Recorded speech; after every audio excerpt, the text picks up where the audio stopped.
That's right. Well, another interesting story this week, interesting to me anyway, because I could actually relate to it a little bit, was done by Matthew May. Learning comes first.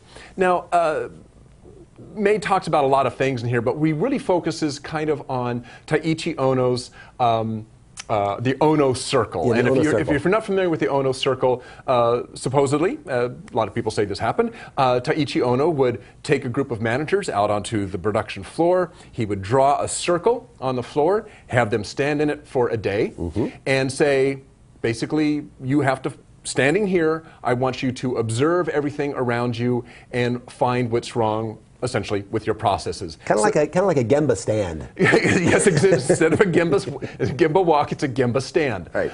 And the idea being that by standing in one place and not being able to move, eventually you're going to start observing things. And one person who went through this process, whoop, there we go.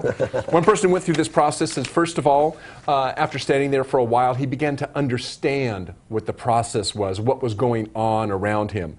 Then he was able to start seeing problems. Once he understood the process, he could start spotting problems with the process. Once he spotted problems, he was able to start asking why. Why do these problems exist? You know, kind of the 5 whys example. Then from there, he could go on to root cause, and then from then on to countermeasures. And it's the idea that when you take yourself and you put yourself in a position where you're really forced to stay in one spot and look at things, you begin to become more aware of your surroundings. Now, there was another interesting example where this is taken in a slightly different direction by a police force. What this police force did is it takes its, I think it's new detectives, takes them to an art gallery and has them stare at a painting. What are they learning? Well, the longer you stare at a painting, any of you who have ever done this in an art gallery, particularly if you've gone on a docent-led tour, you start to notice things that you didn't notice at first. You start to go beyond, oh, isn't this a pretty picture by Renoir?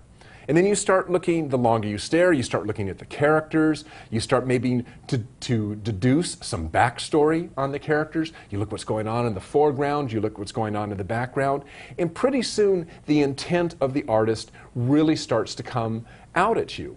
And that is kind of the point that May was making in here, is that whether it's an Ohno circle or whether it's simply taking the time to really look at a process or a painting or anything else, you become more aware of what's going on in it. Now, this enhances, this is good practice. I mean, it enhances your observational skills, but also enhances your problem-solving skills. You begin to realize that the whole really is made up of the parts. And if you can't see the parts, you don't really know what's going on with the whole, whether it's a process or a painting or anything else.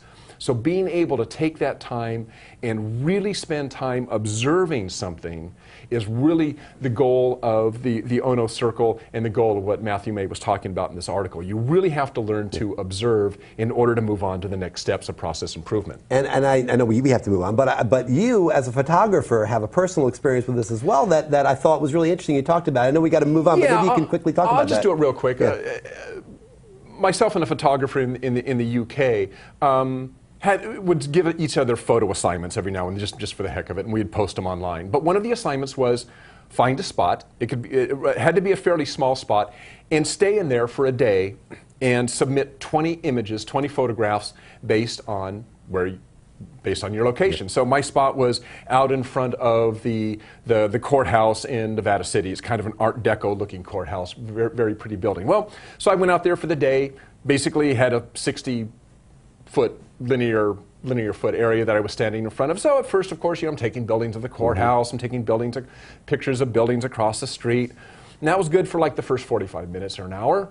I still had 7 hours left. So pretty soon, you start looking, well, look, isn't that architectural elements interesting on the building? Look at the doorknobs, look at the handles, look at the light fixtures, right? And then maybe you look further down, what's beyond the building? How does this building contrast with the building next to it, which was a very modern building? How does the building across the street look when you look at it through the trees? What about the stuff at my feet? The longer I was there, the more I started seeing my environment, and my environment was more than I'm just standing in front of this pretty courthouse. My environment was everything that encompassed the courthouse and made the courthouse actually outstanding.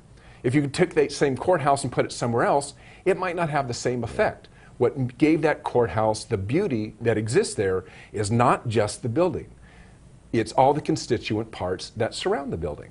And that's just something that comes out of observation that you don't get just walking by it and taking a quick picture of it. And what's the word? The word is context. And that's what you're trying to do. And that's what Matthew May is talking about here. Put your operation, put your process into context by having the patients really look at it. Really good article, really good article. Let's check that one out again. That's also right below the player page right down there. Okay.